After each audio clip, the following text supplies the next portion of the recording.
شیخ Saadi رحمۃ اللہ علیہ فرماتے ہیں کہ ایک بادشاہ اپنے گھوڑے پر سوار تھا۔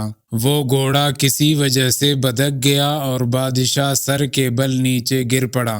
بادشاہ کی گردن کی ہڈی کے مہرے سرک گئے اور وہ گردن کو ہلانے سے قاصر ہو گیا۔ شاہی طبیبوں نے بہت کوشش کی کہ کسی طرح بادشاہ کی گردن کے مہرے واپس اپنی جگہ پر بیٹھ جائے، مگر وہ ناکام رہے۔ اس دوران ملک یونان سے ایک طبیب اس بادشاہ کے ملک میں آیا۔ اس نے اپنی قابلیت کے بنا پر بادشاہ کا علاج کیا اور بادشاہ کی گردن کے مہرے اپنی جگہ پر بیٹھ گئے۔ بادشاہ کے علاج کے بعد وہ یونانی طبیب اپنے ملک واپس لوٹ گیا۔ کچھ عرصہ بعد وہ یونانی طبیب دوبارہ اس بادشاہ کے ملک آیا اور بادشاہ کی خدمت میں بھی سلام کے لیے حاضر ہوا۔ بادشاہ کے لیے لازم تھا کہ وہ اس طبیب کی آؤ بھگت کرتا اور اس کے ساتھ عزت سے پیش آتا، مگر وہ اس طبیب کے ساتھ ایسا برتاؤ کرتا رہا جیسے اسے جانتا ہی نہ تھا۔ وہ طبیب اس بے رخی پر دل برداشتہ ہو گیا اور بادشاہ کے دربار سے واپس لوٹ گیا۔ اس طبیب نے بادشاہ کے دربار سے واپس آنے کے بعد اپنے ایک غلام کو کچھ بیج دیے اور کہا کہ تم یہ بیج بادشاہ کے پاس لے جاؤ اور اس سے کہو کہ یہ بیج یونانی طبیب نے دیے ہیں۔ انہیں دہکتے ہوئے انگاروں پر ڈال کر ان کی دھونی لوگے تو تمہیں بے حد فائدہ ہوگا۔ وہ غلام ان بیجوں کو لے کر بادشاہ کے پاس گیا اور اس یونانی طبیب کے کہنے کے مطابق بادشاہ کو ان بیجوں کے افادیت سے آگاہ کیا۔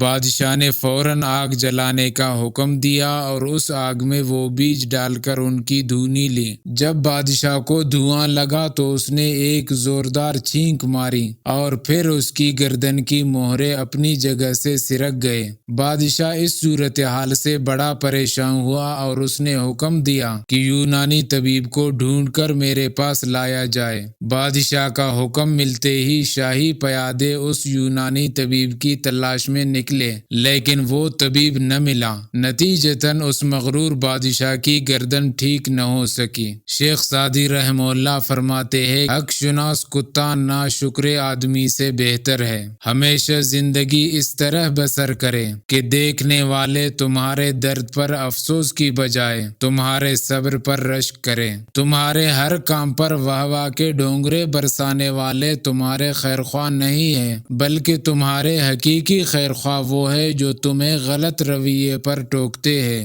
اے عاقل، اگر عورت سانپ جنے تو داناؤں کے نزدیک ان کا سانپ جننا اس سے بہتر ہے کہ نالائق اور بد چلن بیٹے جنے۔